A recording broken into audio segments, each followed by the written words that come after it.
In the Torah portion of Chayei, which means the life of Sarah, we actually begin with the passing of Sarah. And this immediately follows from the binding of Isaac. Our sages taught that when Sarah found out that her husband had taken their only son and put him up on an altar and had almost sacrificed him, she died from shock. Now, how do we look at this? Was this a weakness on her part? Some have criticized Sarah of being overly emotional. And we can understand the surprise, we can understand the shock, but to the extent that it should kill her seems to imply some sort of weakness on her part. But Rabbi Kalonymus Kalman Shapira, who was the Rebbe of the Warsaw Ghetto, gave the following insight during the Holocaust in the Warsaw Ghetto, which is absolutely fascinating. He said that Sarah died on behalf of the Jewish people to teach us, and to teach God, to show God that we should not be given too much suffering. Now the Talmud says that suffering purifies us. In Tractate Brachot, page 5a, it says suffering purifies a person. But that has its limits. There's only so much suffering that a human being can endure before we simply die of shock. And therefore, says Rabbi Shapira, that Sarah died, it's not a weakness of her, it's, so to speak, a protest against God. She was saying, on behalf of the Jewish people, we understand that sometimes we suffer, and that's part of life, and there must be some deeper intent to it. But we can only take so much. It reaches the point where we simply expire from our suffering, and then, God, you have gone too far. You've given us too much suffering, more than we can cope, and there's no point to that. Chapter 23, verse 9, Abraham's buying a cave, a burial place for Sarah. This is the cave of Machpelah. And the Torah tells us that he paid full price. Makes a point of saying that he paid the full price. What is the point of this? Well, the Kabbalists explain that the idea of something coming free of charge, is rooted in the demonic forces. In the 50s and 60s, marketing experts discovered that if you put the word free on something, it just sells so much better. Free gift, $20 off, you get some sort of free bonus. The word free is so compelling, it makes our eyes swell and we get really interested. Why is that? Because free, says the Kabbalist, comes from the demonic forces. Therefore, Abraham, when he was attempting to buy this cave where the matriarchs, the patriarchs will be buried, something representative of Torah Judaism, he made sure to pay full price, because Kedusha, holiness, is the opposite of free, the idea that you can get something in this world without doing any effort. Chapter 24, we learn about the aging of Abraham and Sarah. And the Talmud says something very interesting. It says that until the time of Abraham, the hair didn't whiten in old age. When we read about these biblical figures living to almost 1,000 years, you can understand that there must have been some sort of physiological difference between these people and ourselves who don't live to that age. And one thing the Talmud's pointing out is that people didn't used to whiten. The aging process was obviously a lot slower. People didn't whiten at all. Abraham was the first person to have white hair, says the Talmud. What's the significance of that? Why white? So, the Tzemach Tzedek, who was Rabbi Menachem Mendel of Lubavitch, explained that white represents transcendence. It represents abstractness. What was the major achievement of Abraham? He was the triumphant campaigner of monotheism. He said there's only one God. It all boils down to a singular abstractness. There is no duality in this world. It is all clear, fresh, and one. And the color which is most representative of that is white. The pureness of white, the simplicity of white, is the idea of monotheism. So Abraham just didn't practice monotheism. He didn't just preach it. He actually lived with it to the point that his body represented and demonstrated his beliefs even in the color of his hair.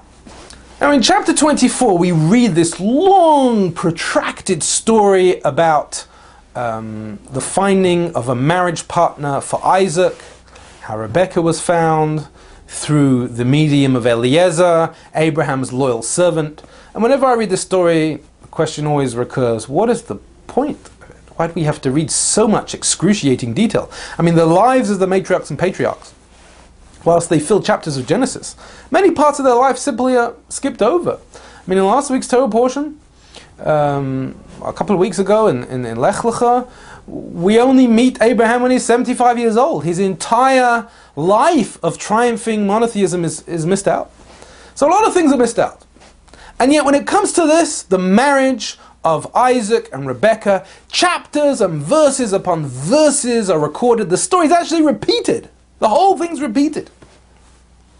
So obviously there is a tremendous importance to the story. Why is that? The reason is, one of the possible reasons, suggestions that's been given by the great teachers, is that this story represents the essence of the Torah itself. What is the idea of Torah? Judaism is not a religion that preaches a lot of self-abnegation, of fasting, of the need to depart from this world in order to connect with God and become holy. To the contrary, Judaism is all about, oh, it's Rosh Hashanah, let's have a meal. Oh, it's Sukkot, let's have another meal. It's all about feasting, all the rituals are very physical. The idea of Judaism is to sanctify this world, not to depart from it, not to spend your whole life dreaming of the afterlife, but as you're living as an upright person in this world, to make it holy, to make it good, to sanctify it. It's about this world. And therefore, the marriage of Isaac and Rebekah was that theme in essence. Isaac came from lofty stock. He was the child of Abraham and Sarah, the first matriarch, first patriarch, the founders of Judaism. Rebekah came from a family of idol worshippers. Laban was actually, according to the Kabbalists, the embodiment of the primordial serpent. Her home was ridden with Sitra Achra, with the demonic forces. And yet we have a marriage between the two, because that is what the Torah is all about. It's a marriage between the heavenly and the earthly. Not, God forbid, that there was anything wrong with Rebekah. She was a fine, righteous person. But in terms of their background, it was a marriage of the transcendent, of the holy, with the demonic, with the lowly. And that is what Torah is about. It's not about departing from this difficult world which is filled with evil and transgressors. It's about sanctifying. It's about being here totally in the world and yet embracing spirituality. Or on a practical level, if you like, in terms of your daily life, it's about the marriage of intention and action. Action is a lowly activity. Intention is our consciousness, it's our highest faculty. And when we do a mitzvah, when we perform one of the precepts of the Torah, we marry the two, action and intention. A quick insight on chapter 24, verse 31. Eliezer, who's trying to make this marriage proposal, is finally told by Laban, "Come, you who are blessed by God." Rabbi Isaac Luria, 16th century Kabbalist, explained that this was a fundamental turning point in Eliezer's life.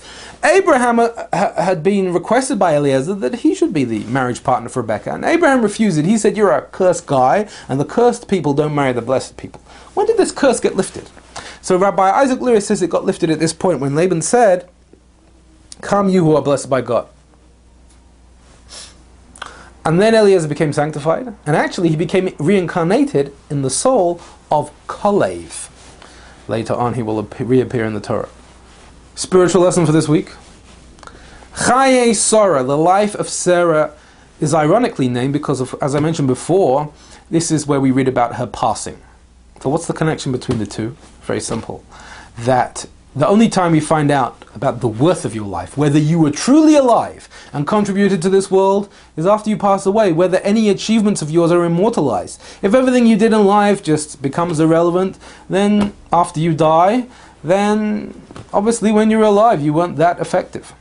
So perhaps this week is a good time to think about the question of our mortality, and ask yourself the question, what am I doing in my relationships, in my professional work, in my religious activities, which is going to immortalize me? What is going to be here in 100 years' time, changing people's lives, of value to people, when I'm no longer here to see it?